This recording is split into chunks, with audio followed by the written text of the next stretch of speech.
சிவா அவர்கள் பாராளுமன்றத்தில் வ.உ.சியுடைய பெயர் வட இந்தியாவில் இல்லை என்று மிகவும் வருத்தப்பட்டிருக்கிறார். பாவம், ரொம்பவே வருத்தப்பட்டிருக்கிறார்.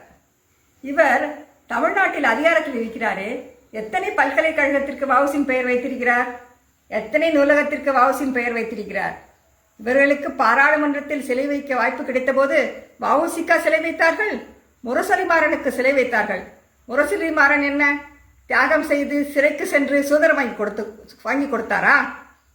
இப்பொழுது பாராளுமன்றத்தில் வ.உ.சியின் பெயர் வட இந்தியாவில் இல்லை என்று கூறுகிறார். முதலில் தெரிந்து கொள்ளுங்கள், வ.உ.சியின் பெயர் வட இந்தியாவில் இல்லாத காரணம் அவர் தென்னிந்தியர் என்பதால் அல்ல, அவர் காந்திஜிக்கு சால்ரா தட்டவில்லை என்பதுதான். உங்களுக்கு தெரியுமா வட இந்தியாவில் எத்தனை பேர் சுதந்திரத்துக்காக போராடினார்கள் என்று? பிபின் சந்திரபாலருக்கு வட இந்திய தெருக்களில் பெயர் இருக்கிறதா அல்லது தென்னிந்திய தெருக்களில் பெயர் இருக்கிறதா? தமிழ்நாட்டில் யாருக்காவது அவரை தெரியுமா?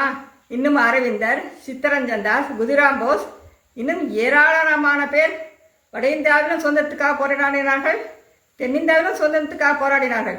அவர்கள் பெயரெல்லாம் ஏன் தெரியவில்லை? அது காந்தி நேருவின் கூட்டுச்சதி. என்னமோ சுதந்திரத்தையே இவர்கள் இருவரும் தான் வாங்கி கொடுத்தது போல எல்லா பக்கங்களிலும் இவர்கள் பெயர் இருக்கிறது. அதனால் வ.உ.சியின் பெயர் வட இந்தியாவில் இல்லை என்பதற்கு ஒரே காரணம் அவர் காந்திஜிக்கு சால்ரா தட்டாததுதான். அவர் தென்னிந்தியார் என்பதால் அல்ல. வட இந்தியாவில் உள்ள பல தலைவர்களுக்கும் இந்தியா முழுவதும் எந்த புகழும் இல்லை.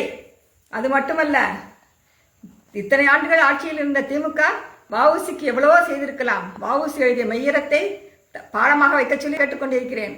அது ஒரே வரி ஆத்திச்சூடி போன்றது. அதை இவர்கள் ஏறெடுத்தாவது பார்த்தார்களா?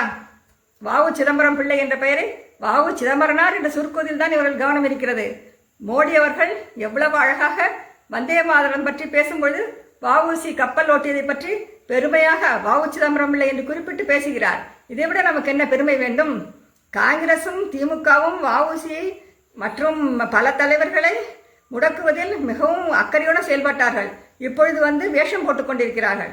அதனால் இதை நான் வன்மையாக கண்டிக்கிறேன்.